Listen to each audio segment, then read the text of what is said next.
Hi, everyone.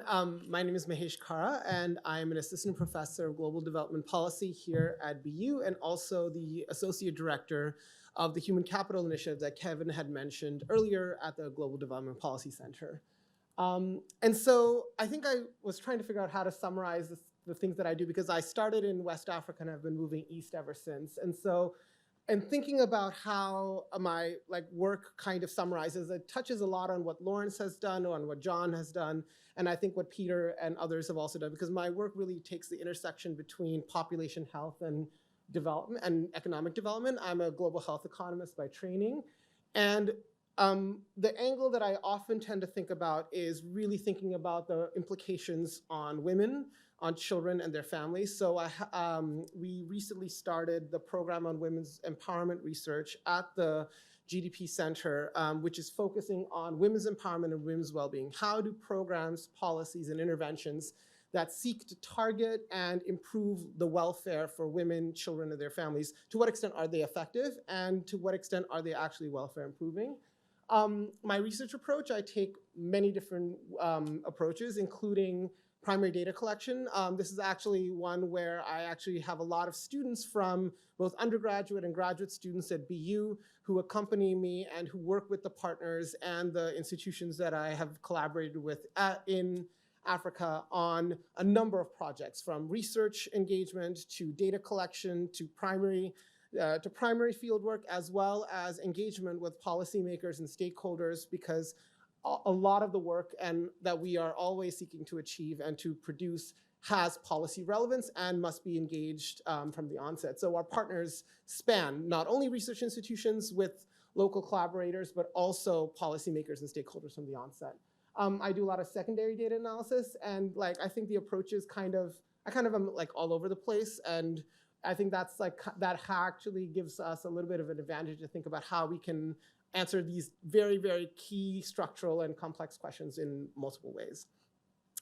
The program on women's empowerment research actually kind of houses a lot of the work that I do.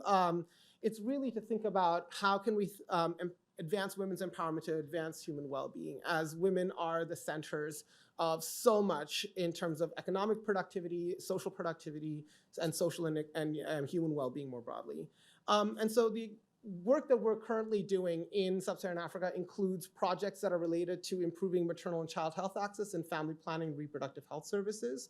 In Malawi, for example, where I've been working over the past 8 years, including in Burundi and Rwanda, where I've also worked, to thinking about fundamental determinants of women's well-being. So in Ethiopia, I have a project on women's mobility, to think about what are the key structural differences and the key gender differences that women and men face when thinking about access to travel. One of the things in Ethiopia that's happening is that there's a real push to try to improve labor market participation, to try and improve formal access to work.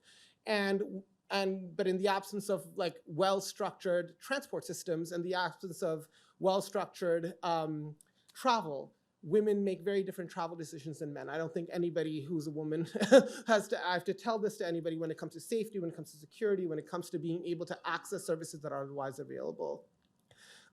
So we are actually having, in about a month, our very first consortium meeting, because through the program, so it started as a set of projects, it's now built into a program, and now we've graduated to actually having a consortium of partners, all based in Africa, including from the research side. So we have Econ Insight Center for Development and Research in Addis, ID Insight and A-Data, many of whom also work with our partners at this Human Capital Initiative and at the GDP Center.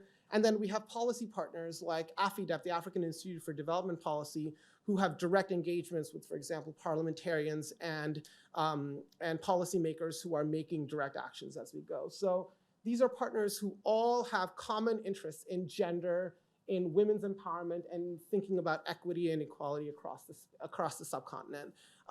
So I think what is so important is that in the next set of time and over the next year or so, we're going to be developing partnerships. We're going to be thinking about how do we co-create policy evidence and research evidence in this space to take our work forward. So in terms of where I work currently, the red is where I'm currently working, and the yellow is where I'll be starting to work. I have a project in menstrual health that is starting in Burkina Faso. I have a couple projects evaluating large-scale national programs of reproductive health in Nigeria and DRC. And then connecting to John's work earlier, I don't see John, but connecting John's work earlier, I also have a project in Mozambique on looking at the gendered impacts of female sales representatives for expanding mobile money and digital financial inclusion for women. So I'll stop there, but thanks so much.